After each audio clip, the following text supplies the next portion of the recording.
Hey y'all, I am excited to kick off this next episode of Cocktails and Conversations. I am going to be sitting down with some friends and role models, women who have helped shape my life and encourage me on my grow and glow up process.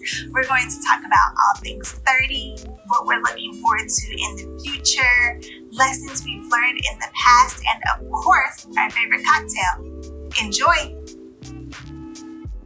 Well, I have to say, I'm very impressed with the level of self-awareness the three young ladies have. And I mean, Frida, we're young too, but you know, we're more young at heart. I mean, it feels like you all have gotten to a point that it took me a very long time to get to. Absolutely. You know, because even though I felt like I was moving and grooving in my 20s, I didn't know anything in my 20s.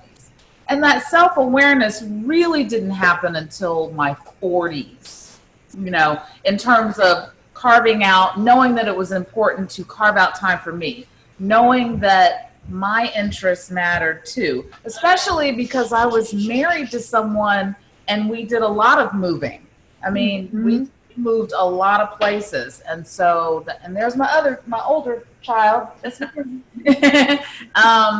So, you know, it took a long time to get there. And I am very impressed that at the age you all are, you're already saying, you know, I'm not going to sacrifice me, because you can't. And it's so hard once you start doing that, it's hard to get back to you, you know, I mean, because people will take from you whatever you allow them to. Absolutely. Yeah. You know? So I am very impressed by that. So, what are some of the lessons that, you know, you've learned that you are carrying with you from your 20s to your 30s, or from your 40s to your 50s, from 2019 even to 2020, because it's all in a new decade when you think about it. So what are some of the lessons that you're carrying with you, and what are some of the patterns that you're leaving behind? I've just had to learn to trust. Trust God, trust my husband, trust myself, know that I'm going to make mistakes. And also, with that, to pay attention to now.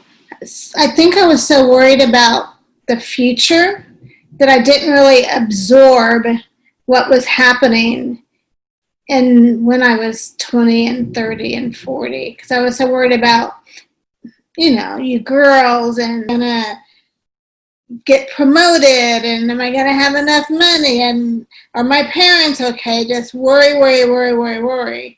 And I didn't stop to say or absorb or to pay attention or appreciate what was happening. So that's what I'm going to do differently now, is just soak it in. Let tomorrow be tomorrow, and just soak in today, good, bad, or indifferent. Soak it in so that I'll know that it's okay. Good stuff happens.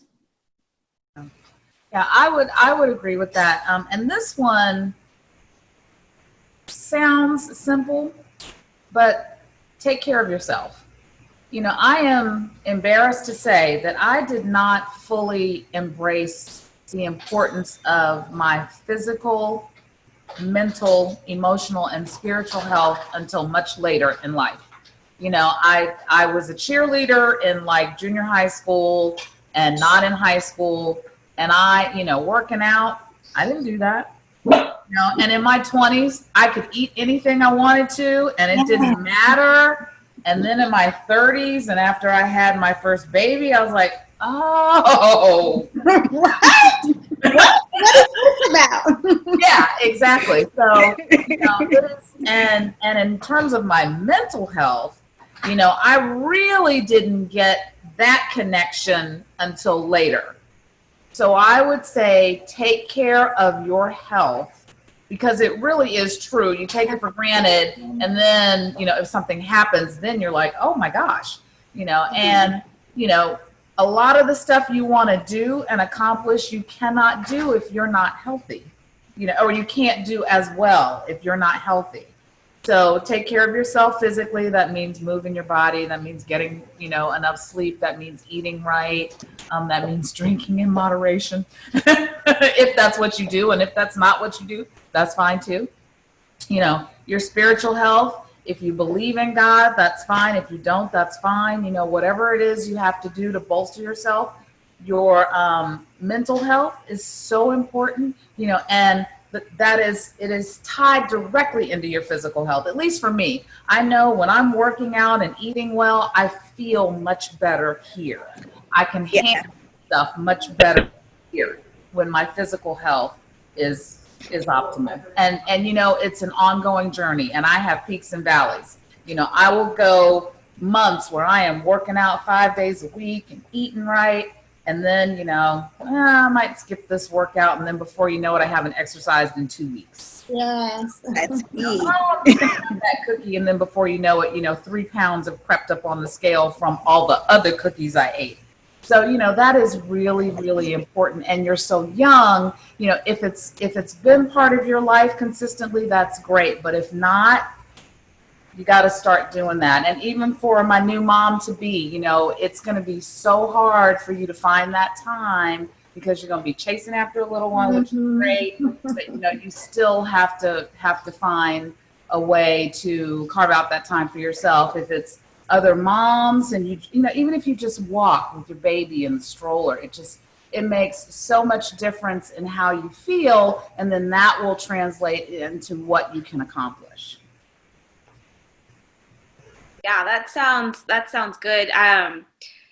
One of the things, you know, the 20s were rough. So any lesson that I had in the 20s, I think I'm definitely I'm definitely taking that here. But I think for me, the biggest one that I had was protecting my peace, my inner peace, because, you know, when I was working in Kansas City, you know, the job, it was stressful and it wasn't everything that I expected, and I was just a mess.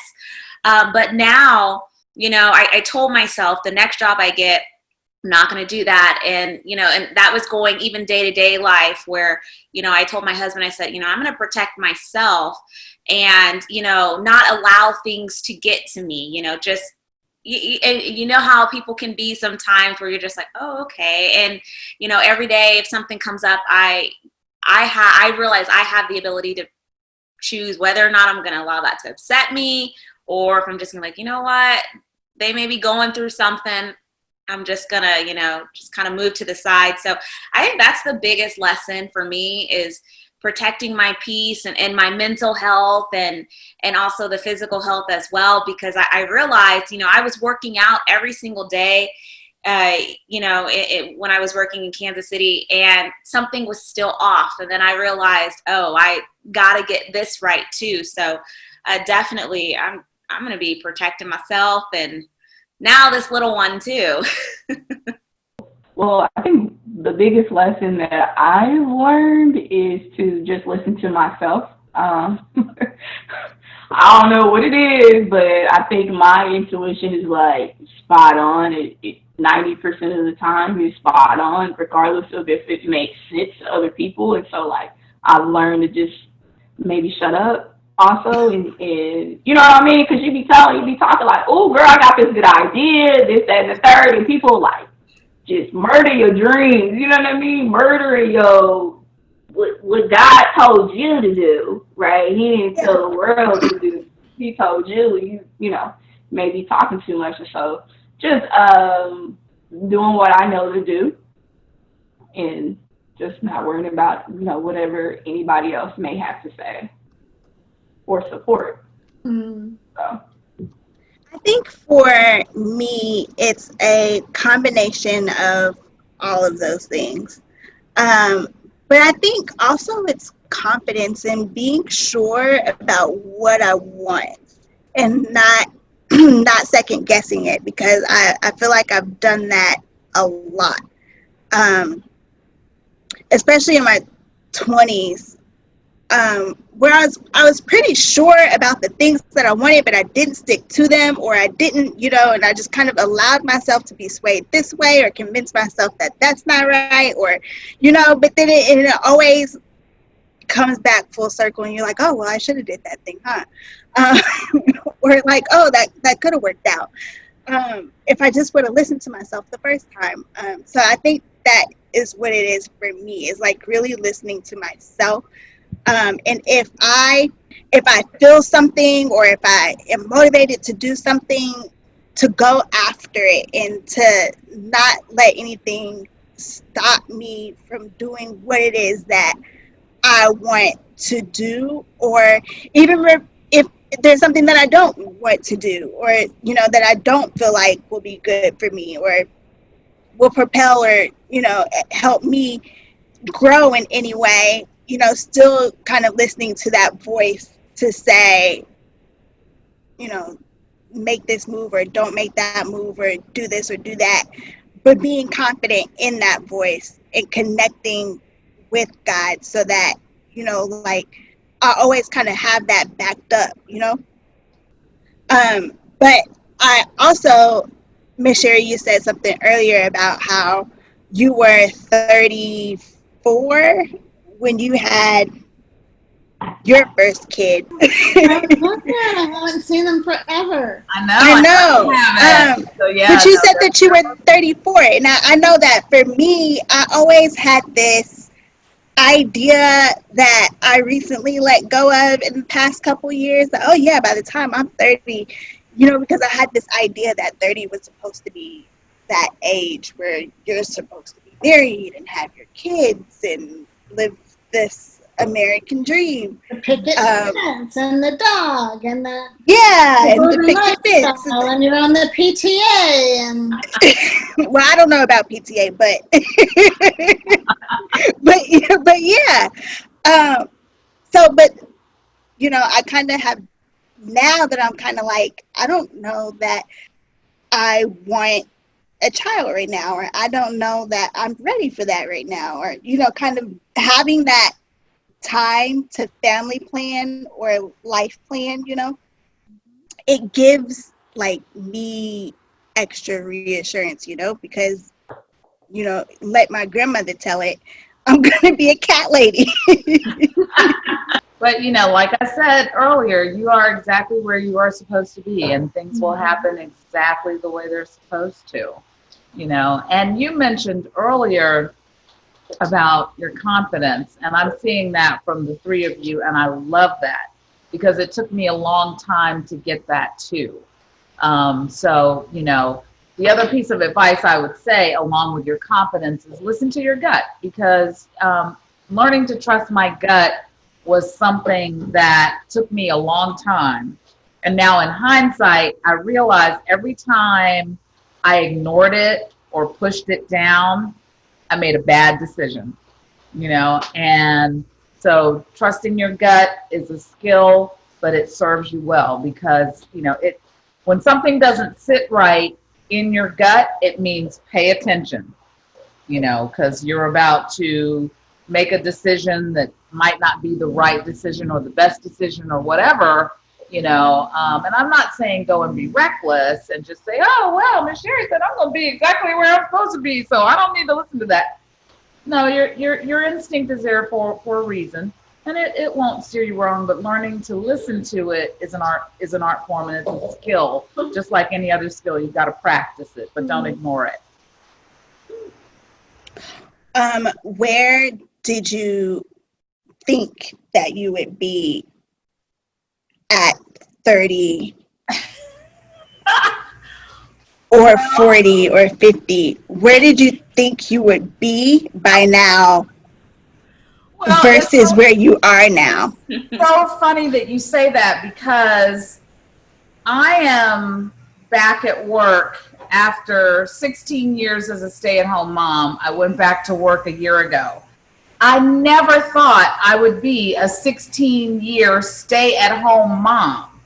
Particularly, I had an MBA from Duke. I thought I was going to blaze trails and, it was like, okay, I never thought I would be a stay-at-home mom. I never did. But you know what? That was my path, and I wouldn't trade it for anything because I learned a lot. I was able to be there for my kids. I was able to move around. And I say, you're exactly where you're supposed to be. If I had not been married and not moved to Wichita, Kansas, another place where I never thought I would live, I would never have met you two. Exactly. And, some of my very best friends in this world are from moving around and meeting people that I'm not sure I would have met otherwise. So again, it's all about kind of trusting the process and stuff. My path is like this. It's not straight. And I don't think anybody's path in life is going to be straight. Absolutely. But after 16 years as a stay-at-home mom, several years ago, I decided I want to go back to work when the kids are older. I want to go back to Virginia. I want to work in travel and tourism. And it's funny how once you start putting things out in the universe will align to make those dreams happen. So be careful what you put out there, especially right now, because the universe is crazy. The universe is like, I'm going to show you something. But several years ago, I said, I think for my second chance career, I want it to be in travel and tourism. A year ago, I started working at a museum in Virginia, and I absolutely love it. I absolutely love it. And, when I was in my 30s, I never would have imagined that I would have been back in my hometown working in a museum. I would have said, are you crazy? No, I'm not going to be back in Hampton, but I am, and I love it. So, you never know. But like I said, you are exactly where you're supposed to be. This week's drink is empty. If you haven't been to Jazzy B's, I encourage you to go. They have amazing food. Oh my God, the barbecue is amazing. But the drink I had came in this jug. It's a blueberry bourbon. It's got blueberry, bacon. Yes, bacon. You can actually take the smokiness. I think this is what gives it that kind of barbecue flavored taste. But it's so good. Blueberries, bacon, tea, and bourbon. It's delicious. If you haven't been, go. And it's a Black business, so support Black businesses. My cup came from Etsy, and I forgot the seller's name, but I will look it up and post it because she also is a Black business. And my earrings. Support the Crown Act and end hair discrimination in the workplace and in schools.